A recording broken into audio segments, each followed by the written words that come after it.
در این اواخر نرخ 1 کیلو گوشت گاو در شهر دوشنبه حدود 20% دیگر بالا رفت. اگر تا عید قربان 1 کیلو گوشت حدود 70 سومونی نرخ داشت، حالا 85 تا 88 سومونی شده است. در ناحیه‌های اطراف پایتخت نیز نرخ گوشت بالا رفته، حالا از 80 سومونی بالاست.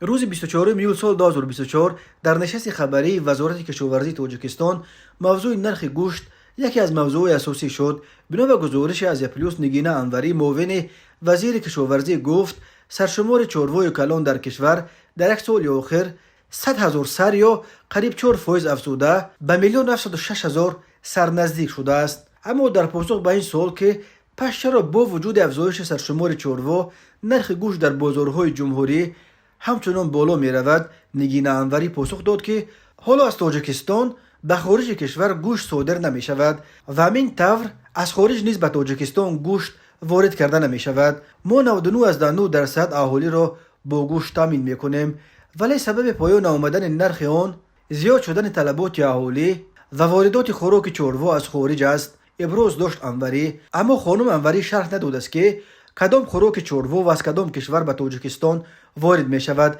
این هم در حالی است که در سراسر کشور برای خوراک چاروا اساساً علف، جواری و کوه ذخیره می کنند. در همین حال مشاکر نظرزاده معاون دیگر وزیر کشاورزی گفت سال به سال تعداد اهالی در تاجیکستان زیاد می شود و طلبات اهالی به گوشت افزایش می یابد، ولی امکانات موجوده طلبات جامعه را همان تامین کرده نمی توانند. نظرزاده برای مثال گفت که طبق ثبت استعمالی بر یک شهروند کشور در یک سال 18 کیلو گوشت مرغ رست می آید، ولی در کشور اولا 5 کیلوگرم گوشت مرغ استحصال می گردد. او افزود که امروز در شهرهای کشور بیشتر گوشت استعمال می شود، زیرا ساکنان دست کم 2 مرتبه در آشخانه ها طعام می خورند که به گوشت نیست. به گفته مسئولان وزارت حالا برخی ساکنان حتی خوراک نواری خود را در طربخانه و آشخانه ها فرمایش می دهند.